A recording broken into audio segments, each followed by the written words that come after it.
evening, ladies and gentlemen. Thank you for joining me this Thursday evening, to share with you one of our interesting project in London called the number 10 Walking Road in Wembley. Before I start the presentations on this particular project, just some disclaimer that this is primarily it's not a recommendation or some investment advice. We are just sharing some information with you guys. And the other thing we request is that you do not record, whether it's a voice or video recording, these particular sessions. Okay, for those of you who never seen me before, my name is Marcus Sua. Actually, I am from a company called One Global Property Services. We are new in Malaysia, about a year. We have been, in the last 1 year, we've been running quite a number of seminars, introducing London property in particular to Malaysians. Myself, I come from a corporate background, primarily doing structuring and deal as a consultant. So with my consulting experience, I've been helping a lot of my clients restructure their asset portfolio that they have, whether is it in Singapore or regionally. And the restructuring primarily will then enhance the value of the asset, increase the returns on their portfolio that they are managing. So we have been doing quite well in Malaysia for the last couple of years. When we started off in 2017 in Singapore, we basically founded in Singapore in 2017. We have done, despite that period being Brexit, actually we have done quite well in our performance over the last 3 years. We have probably one of the biggest international property seller now in Singapore. I mean, if you all have some deals done in Singapore or friends in Singapore, you probably have heard about us being one of the new kids on the block that has actually penetrated the market when everyone was moving out of the market for international property marketing. The journey to reach this stage has been quite exciting. For us, especially in One Global, we actually, in addition to doing well in Singapore, we also have expanded into Hong Kong and China. And more recently, we opened our Malaysian office, I think early this year. Unfortunately, the timing was not that great. While we were about to gear up to do things in Malaysia, unfortunately COVID-19 struck and we have to kind of like scale back a bit in our activities. So a lot of the activities now has gone online. But we are optimistic. We feel that Malaysia market is interesting, and over the next couple of as we get in grasp with COVID-19, I'm sure that our activities in Malaysia will increase and you see more and more of our presence. So this is where we are in Singapore. If you do come down to Singapore, I mean, of course now it's a bit difficult, but if you do come down to Singapore, you'll find our office very near to Orchard Road. It's in a place called 127 Devonshire Road. It is a small office, shop house unit, very boutique in nature, where we create a very casual environment for our clients to come over and have coffee with us and have conversation with us. And that's where we discuss about their asset portfolios, their investment overseas, anything about real estate in general. And from there, we understand our client better and we try to then structure something for our client where possible and find good opportunities for our client. As I mentioned just now, we basically don't work in isolation. We actually have a lot of partners that, other than selling you the property, we handheld you along the way. So which means we need partners. So we got partners that does property management for you. We got partners that basically help you raise financing. And we have also partners that advise you on legal and structuring for your investment in UK. And we work with these key partners, but of course your key contact point will still primarily be me or my team in Malaysia or our team in Singapore. And working together, we basically help you manage your transactions from purchase until completions so that you have a peace of mind. Yes, we have expanded in the last 2-3 years. Our most recent addition that I told you is Malaysia earlier this year. But we have ventured into China, and our Hong Kong office opened last year and have kind of gained tractions and making a bit of a wave in Hong Kong even as we speak. So why are we a bit different from the other agency?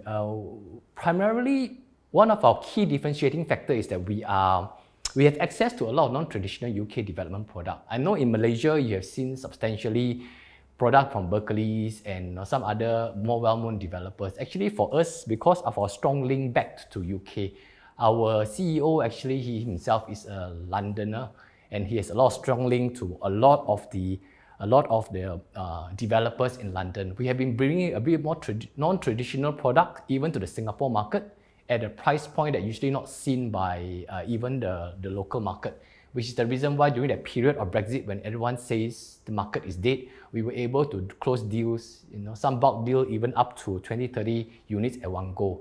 In fact, as we speak now, our colleagues in Singapore side is actually trying to structure a deal, about a 30 units deal for a bulk deal discussions, right? So these are some of the things that we do for our clients.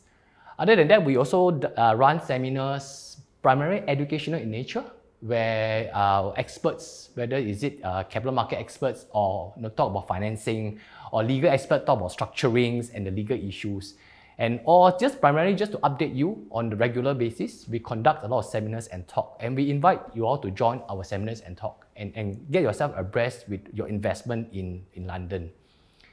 As I mentioned before, for us, we are very customer focused. Rather than product selling, we are actually more attuned to your needs.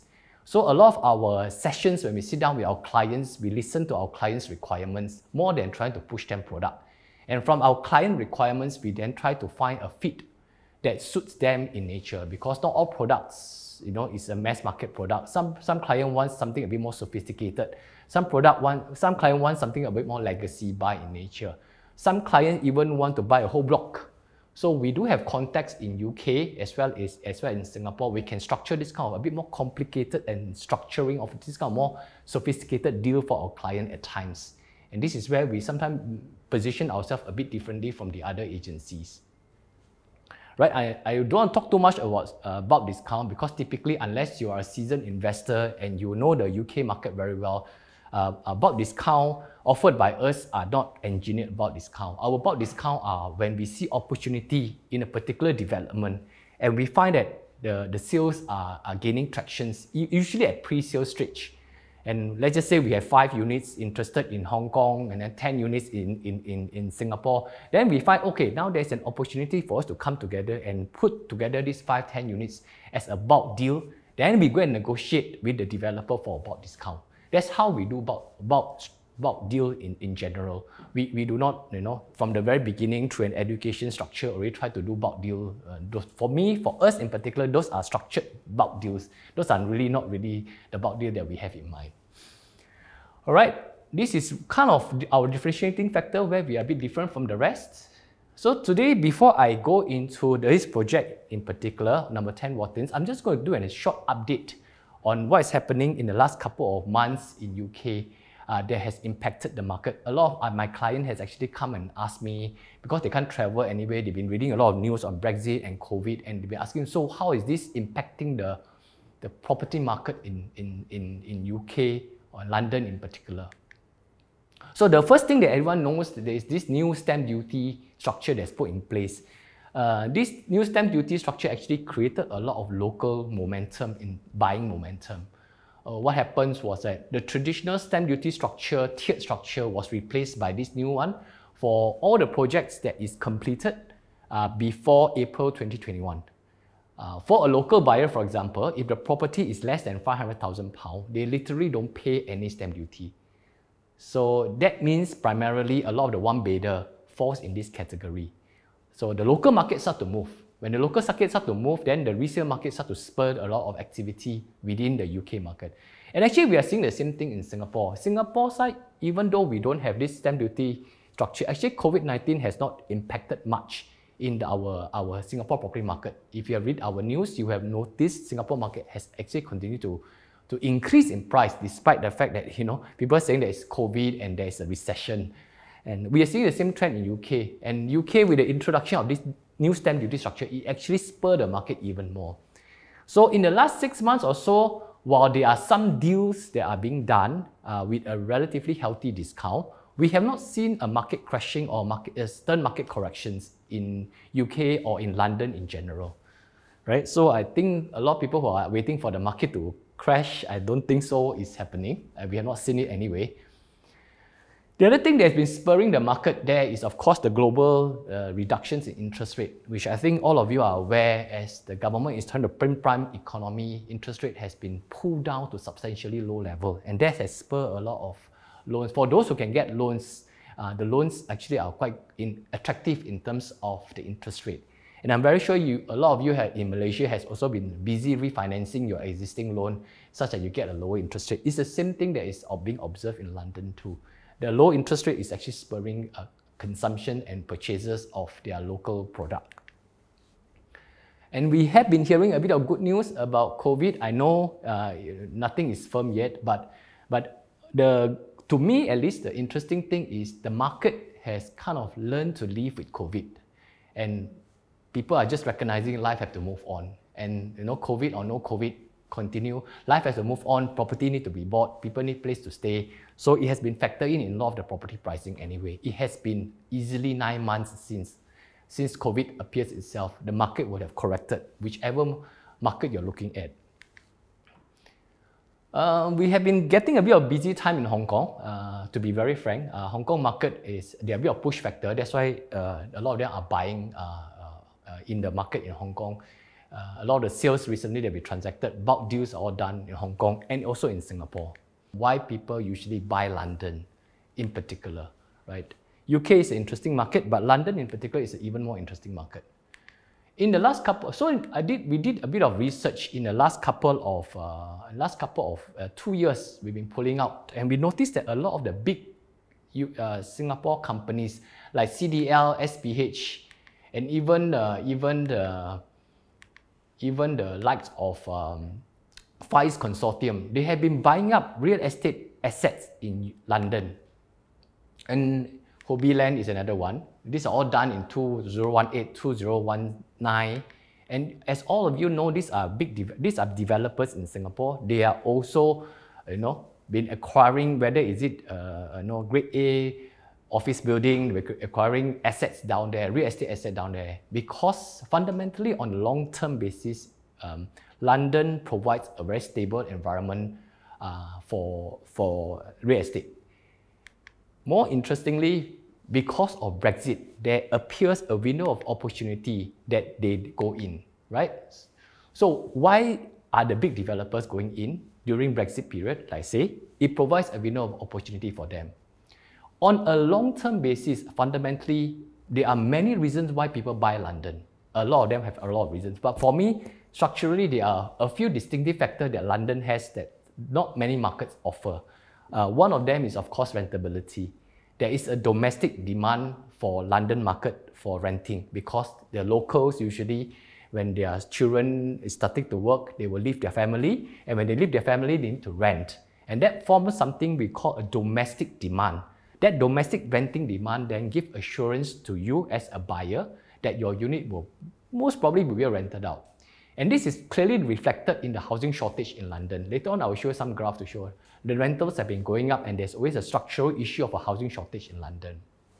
The other thing that you will probably notice, this is a survey done by Knight Frank.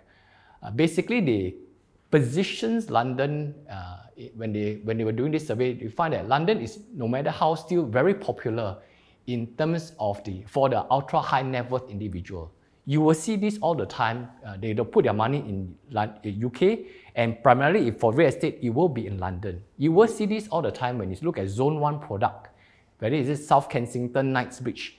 The prices for the area usually are relatively stable because a lot of the ultra high net worth will buy asset there, keep it, because these are more of a legacy buy. They are not cheap. They are in excess of, if you are thinking of some product like that, you are looking around £5–10 million kind of product. But this is where the ultra high net worth have been pumping in the money. And London is, UK and London in particular, is one of the most important place where they have been putting in their money. For other things like wealth, investment and lifestyle, London also come up top most of the time in terms of their preference. So it is still very much a good city for people to invest in. So this is where I want to talk about the demand and supply. It is true that London in general has a housing shortage. With the housing shortage means that there is rentability. With rentability means your units will have cash flow coming in. on a monthly basis that kind of manage your investment risk pertaining to the particular asset. And with a demand more than a supply situation, as you all know, basic economics, over a long period of time, there is a general pressure on upward pressure on the pricing. The prices will usually go up. The other factor that, and of course we have seen this before I come to this, the other factor that I feel that give a bit of edge to London is because their immigration policies are very, very competitive. Because they're very cosmopolitan, and people like to go there and work, and people like to go there and study and work. They have very good university there. So over time, there is always an injection of very young populations into the city. That young populations will work hard and they will chase up the prices of properties or real estate in prime London locations. So, I mean, comparatively, if you look at places like Tokyo, where there is it is a blue chip too, Tokyo, right? Very much like London. But the issue with Tokyo and Japan in general, that their society is a very closed society and they are facing an aging population issue. So without a young population to come in and work hard and push up the prices of the real estate in Tokyo, the prices there will be a bit more laggard compared to, say, London in particular, right? All right, maybe I speak a bit too much on London already. So what does that mean? With demand more than supply and the fact that there's not enough units, over the last 10, 15 years, you have seen the rental for units prices for units in London increasing on a linear basis. Brexit, or even during the period of the Asian financial crisis, the global financial crisis, we still see the rental holding or increasing, right? This was pulled out because we noticed that during the COVID period, when the lockdown was lifted, there was a sudden surge of people going in to do property search and buying. So that means there is a pent-up demand. Same observation very much we saw in Singapore too. During the lockdown period, it was a bit quiet. Immediately after the lockdown period, we saw a lot of people do a lot of buying because the pent-up demand suddenly was released, right? Okay, I'm just going to move to the next slide. Okay, now we will go down to look at a bit of opportunity in UK. So in the last couple of seminars that I have run in Malaysia, I've been introducing why you should invest in UK, what are the key reasons. So if you all want to dwell a bit more, like what I was speaking previously, actually I go into quite in depth about the key reasons why you should invest in London. You can join some of my earlier seminars that I do run on a regular basis on why you should invest in London, and you understand a bit more broadly the motivation behind why people invest in London. Today, I want to focus on a specific area in London where there are opportunity for investment. Okay, the area in question is a place called Wembley. Now, as you all know, London in general has it's relatively big, right? Many of the zones are being regenerated. For those of you who are familiar, who have bought properties in London before, you understand this term called regeneration. For those of you who haven't, regeneration is nothing more than the area has become a bit old, then someone come in with a proposal to regenerate the area. We call it, in Singapore, we call it urban renewal. We have an authority in Singapore, a government body called Urban Renewal Authority that basically plan this kind of thing for Singapore on a national scale. But in places like London, it's more driven either by the town council, or they call the borough, the town council of the area, or the borough, or they are driven by private developer who propose something to the town council people, and they work together to redevelop the area. So this particular project, usually some of this can last from 5 to 10 years, some of them can go up to even 20 years. But once the area starts to regenerate, you will find that the property price around there will start to increase, because the entire space creations create a space of living that is very interesting. So in particular, today we talk about Wembley regeneration. So Wembley is I'm very sure you all heard of Wembley Stadium, right? So many years ago, about in 2003, 2004, during that period, the Wembley Stadium, old Wembley Stadium, was being torn down, and they wanted to rebuild a new Wembley Stadium. Brand Borough, the authorities then decided that they want to transform the whole area into like a new township. And that project has started since, I think the first product came out to market around 2009, 2010. they have been regenerating the whole area. So other than building the Wembley Stadium that you see there, they have been building residential, they have been building retail, even F&B, commercial spaces in the whole area. So the whole area has been transformed. In particular, if you go there now, there's a place called the London Designer Outlet. It's an outlet mall there. There's sometimes even Londoners themselves go there over the weekend. There's also a box park there. There is, I think, a lot of people go there for food. A lot of food inside there. There's a huge Costco there that caters to the community there in terms of buying all the daily necessity.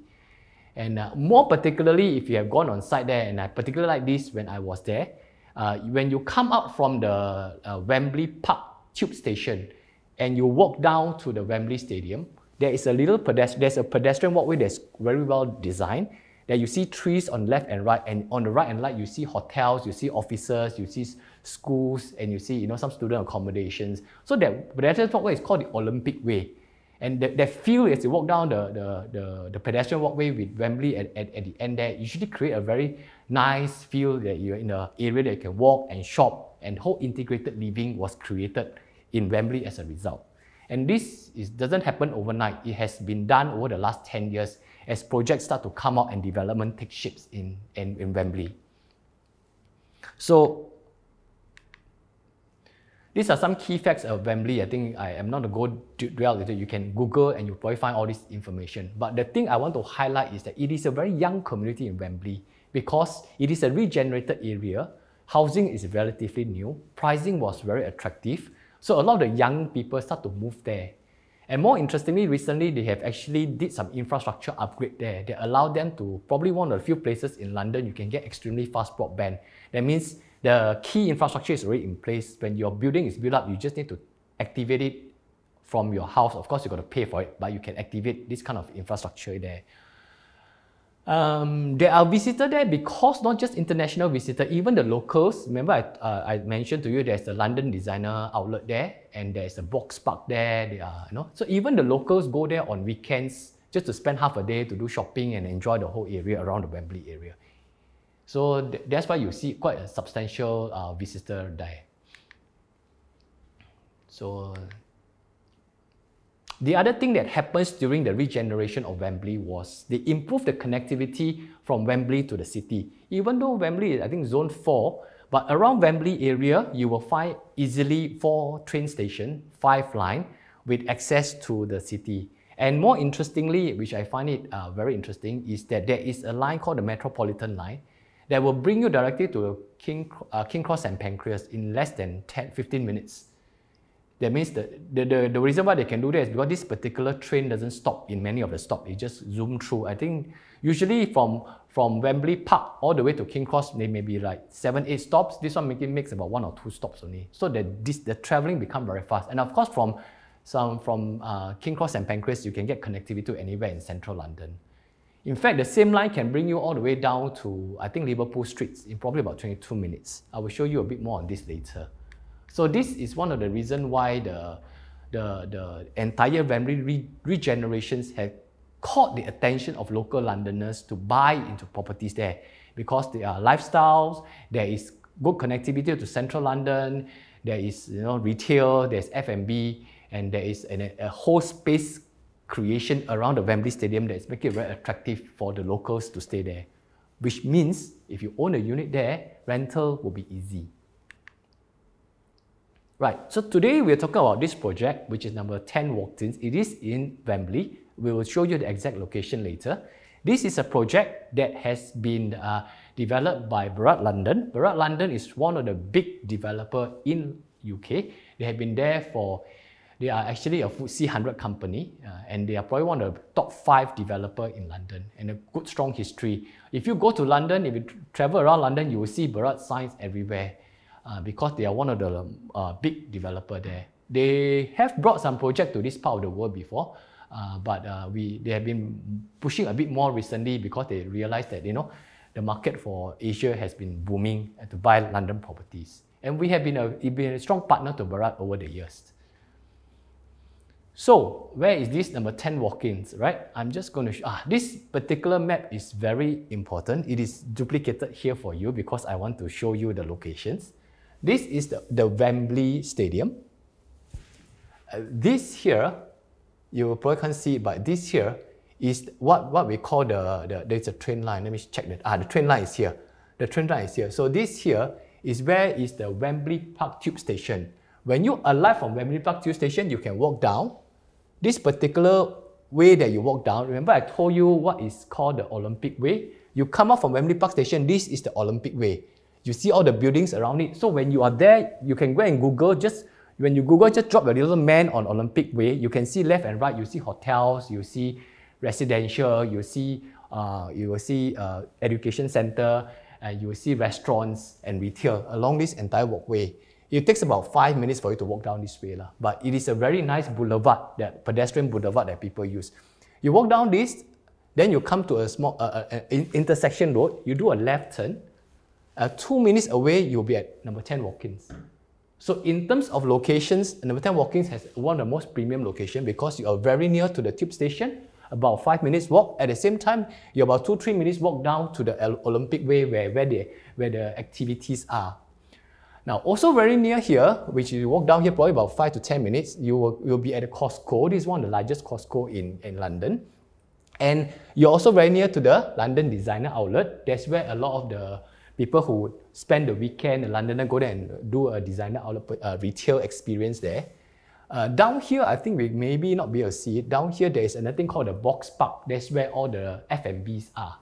So in terms of locations, number 10 Walk-ins is probably in one of the most prime locations within Wembley, right?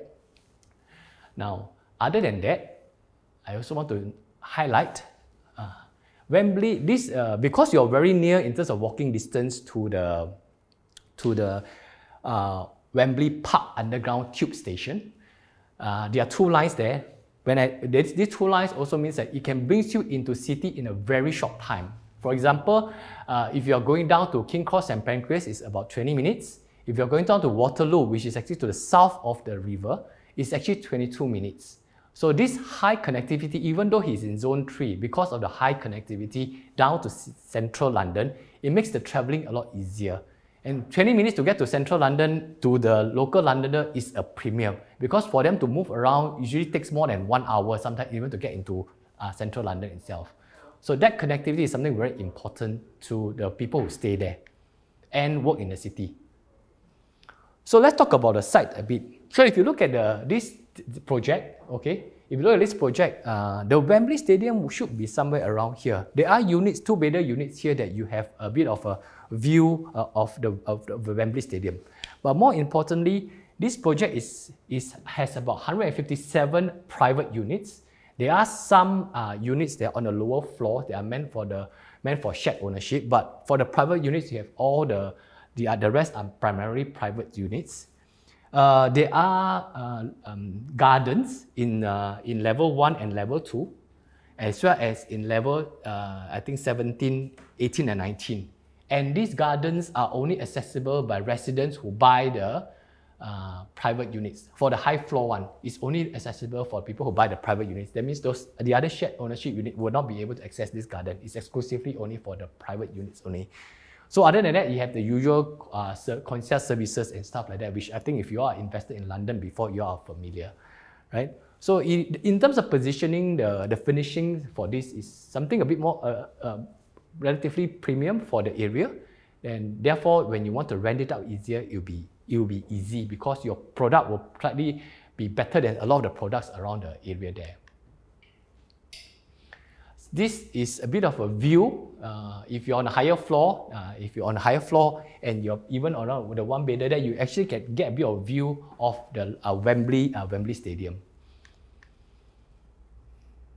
Okay, I think I've covered a bit of this. These are the units. So we primarily have 1 and 2 bedders. I will later on highlight one particular unit so that I can show you some kind of number you're looking at in terms of pricing. But more importantly, this project, if you have the agents or the people who have invited you for this particular seminar, go talk to them, and then they will share with you a lot more details about the project, because especially for all these partners of ours, we have been forwarding all the information to them. So all the details are with them.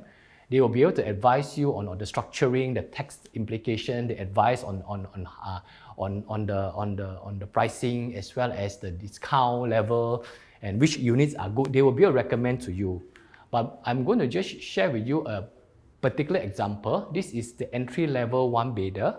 This is on level 6, plot 58. It is here, it's about around here. Unfortunately, this unit does not have the view of Wembley. You can't, but it is a good investment unit in terms of rental because the price is only 380,000, excluding discount. With a discount, it might go even cheaper. The area is about 410 square feet, which is relatively but small. But however, it even have an external space. You have external space, which is actually the balcony. So usually small 1 bedder don't give you balcony, but this one they even give you a balcony so that you can enjoy the external space. Based on this kind of 380,000 pricing, we are estimating a rental about 4.7% rental yield, right? 1,005 rental is probably what you're going to get, right? And more, again, the interesting thing I want to highlight is even though it's a small unit, they even give you a nice balcony space. So it's very suitable for one person staying there, or it's very suitable for a couple to rent this kind of place. And it's interesting for them because they will be able to enjoy the Wembley environment and yet able to get to city very fast. What is also included are all the integrated integrated kitchen appliances is provided. And if you're looking at numbers, we are looking around 38,000 pounds of initial deposit only because the payment for this project is 1090. So it's about, you only paid about 38,000 in terms of your first deposit until completion. Completion for this project is actually 2021 Q2, Q3 kind of period, right? All right, in terms of rental, we got some rough numbers that we gotten from our partners that is managing the rental around the area. 1 bedder there can do 1,500 to 1,600, 2 bedder about 1,800 onwards, right? And this basically then, kind of give you, in terms of once you selected a unit, you can use this as a basis to calculate your rental. In terms of tenant pool, they are primarily IT professionals, students, family. Because Wembley is such a developed area, all kinds of tenants like the area. Because of its excellent connectivity to central London, a lot of them like to stay in the Wembley area. They are something out of the city, not so crowded, and yet there's a whole community that's created for them that they feel very comfortable in nature. Okay, I am kind of finished in terms of my presentations and the introduction to this project. For those of you who want to, find out more, please contact the agents that have invited you to this particular seminar, or you can contact me direct. This is my mobile number. It's a Singapore number. You can WhatsApp me, or you can even email me, and more than glad to then send you more information on the project, right? Without anything else, then we will end the presentation. Thank you.